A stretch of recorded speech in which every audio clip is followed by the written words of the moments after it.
once he had ever heard. He says the fans were dropping N-bombs on him, calling him a monkey, flipping him the bird, and calling him a jailbird. Teammate Aaron McKee said the fans also called the answer a crackhead a couple of times for good measure. Now, on the one hand, the last thing the NBA needs is to have one of its best players drop an F-bomb on a fan in front of a national audience. You know, much has been talked about and written about the incident that happened in Indianapolis over the weekend between Allen Iverson and a heckling fan. Allen said today, you know, I was wrong for the things that I said. I certainly would never want my children to react like that in a situation. But he said in all his playing days, NBA, college, he's never heard things like the things that were said on that day. He'd actually like to see the league plant some people in the stands so that they could hear some of the terrible things that are said and maybe do something about it. I asked him that in the midst of all this, being named Player of the Month, did that make him feel any better? He said, you know what, I have mixed emotions about that. It's great that people think I'm a great basketball player, but they're writing that I'm a bad person. He said, I'd rather them think that I am a good person. Kevin? Thank you, Dee. Great report. We talked to Larry Brown, Mike, about this before the game. And it's a shame because this young man, Allen Iverson, has just come leaps and bounds, okay, from some of the past things that he had to deal with, the tardiness and missing practices and maybe a little more selfish than people, wanted him to be as far as the team aspect goes. He has changed all that. He has come back and made a dramatic turnaround. And this is an incident where I have to agree with Allen Iverson. Perhaps we need some type of security to guard against fans who go beyond what the limit should be. Force around, great shot by Allen Iverson. The one thing we were talking about up in Toronto, Mike, on Tuesday was that Iverson takes the punishment, takes the pounding he does at 155 pounds. When you hit the floor as many times as he does, and if you are going to be a big scorer in the NBA, you must get to the free throw line. He understands that. And then you must become a very good free throw shooter, which he is. Well, when you go down the lane and attack the basket the way he does, you're going to get hit by big bodies that don't want you invading their territory. In them hollow tips, lift niggas like a chrome hydraulic switch. With a hood wrap in the car and swallow dick so good I got me on the 6'4" polish shit. She's from Compton, just like me. Caramel with extensions, just like Eve. She wanna go to a Knicks game, sit next to Spike Lee. Will do the right thing, blow a nigga out his Nikes. She married to the game, that's wifey. Ask God to get the blood stains out your white tee. Be in the backseat. They double team Iverson, Randall with the spin. Buford, he is cleared for takeoff. With another 10-point lead from Allen Iverson. We out in Cali, pen game, straight blow that bitch up. We out in New York, pen game, blow that bitch up. You can't stop us, we getting this money, it's not banging. You can't pull that shit this way, we had banging with them Glocks and them ooh-ops. Me and my fool shoot, people trying to do that. I suggest you do Allen not. Iverson weighs 155 pounds. We should state that is before the game begins. Because the pounding he takes, the effort he puts in, he probably loses a lot of weight during a game. Well, when you drive and penetrate, you get physicalness from the defender, you wind up on the floor. When you shoot jumpers and get hit later, tied up later on the floor. Transition, trying to split two defenders, you're on the floor. A little bit of acting there in case you can draw an extra 2 free throws.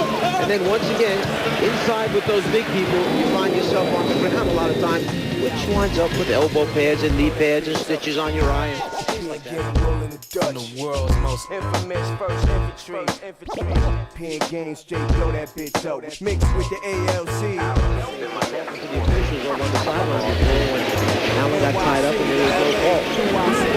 Here's Iverson. Difference of 6-7 seconds between the game clock and the shot clock. As he dances, he finds a wide open Kevin Allen. When you got a guy like Allen Iverson out on the floor, he's going to command a lot of double and triple teams. So, that leaves a lot of guys on the perimeter open, and, we got some pretty good looks at it. Iverson has missed his last 6, knocks down a 3-point shot. I mentioned before that they don't shoot a lot of free throws. And suddenly, every once in a while, as Iverson is starting to warm up now, hits his second. You have a three-pointer there. Rebound position. Iverson's at 2 in a row, so he's heating up a little bit. Ward is there, another 3. Good! Allen Iverson is a flamethrower! 3 consecutive 3-point shots. The Knicks will take time. 9 in the third quarter from Iverson. Well, Iverson basically saying, look, if I can't put the ball on the floor and go to the basket and get a call, and if I can't get one of those little mid-range ones to go in, I'll go deep and put him in. Oh, he's an assassin.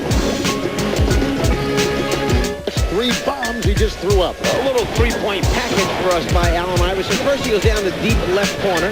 Then decides he's going to move it up a little bit behind the left arc, more towards the top of the circle, and then trying to spread it out, goes to the right side of the floor, right from the Knicks bench, and hits his third three. Iverson sauced it. Sprewell defending. The chance to try to deuce. What a play by Allen Iverson. Now has 21 points tonight. Iverson has played every second of this game tonight. And he has scored 13 of Philadelphia's last 19 points in this third quarter. Alley-oop for Buford. And down he comes with a great feed again. Allen Iverson, 8 points for Buford.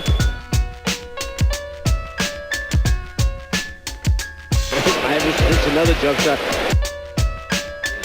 McKee thought about three. Shot clock at 7. Iverson the fake, the lane, the fire. Good! Allen Iverson cultivating a shot. The Sixers back on top by 3. Great players make great plays, particularly in crunch time when the team needs the basket. That's what Allen Iverson just showed us last time. Iverson again. Good! Iverson's knocked down 2 in a row.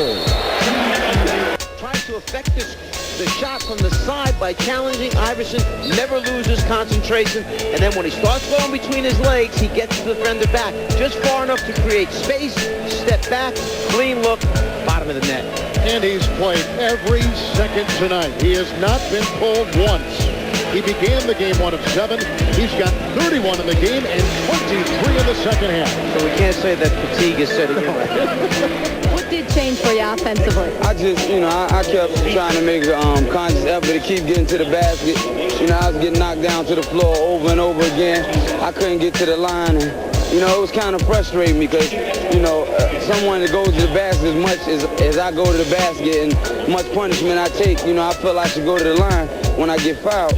But I just kept playing. My teammates told me to keep playing. Coach told me to keep on playing. And I felt like in the second half that I just knew I couldn't have another half like my first half. And my teammates kept my confidence sky high. And fortunately, some shots was able to go down.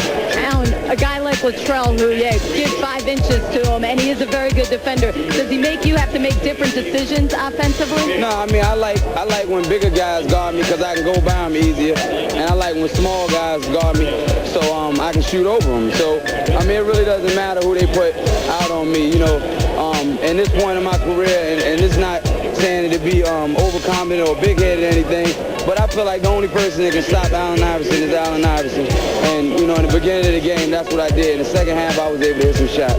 And by the way, fan said you're the best player in the league sitting behind the Sixers bench. How about that? That's good to hear. That's right from a fan. I just want to say, hey, Mom, what you doing? I love you. I'll be home. I'm glad you got a little better, and I hope this win made you feel a little better. I love you, baby. Thanks, Allen. Kevin and Mike. And people love the 76ers, who have won 5 of their last 6 overall. It was all it was promised to be, featuring 2 of the best defensive teams in the NBA, and with a spectacular 31 points from perhaps the best player in the league on the best team in the league. Philadelphia beats the New York Knicks 87-80. Special thanks to our producer, Jay Hoover, our director, Gary Lehman, and our statistician, Pat McGrath. Once again, the final, the Sixers 87, the Knicks 80, and for D. Lynam and Mike Fratello, Kevin Harlan saying good night from Madison Square Garden in New York.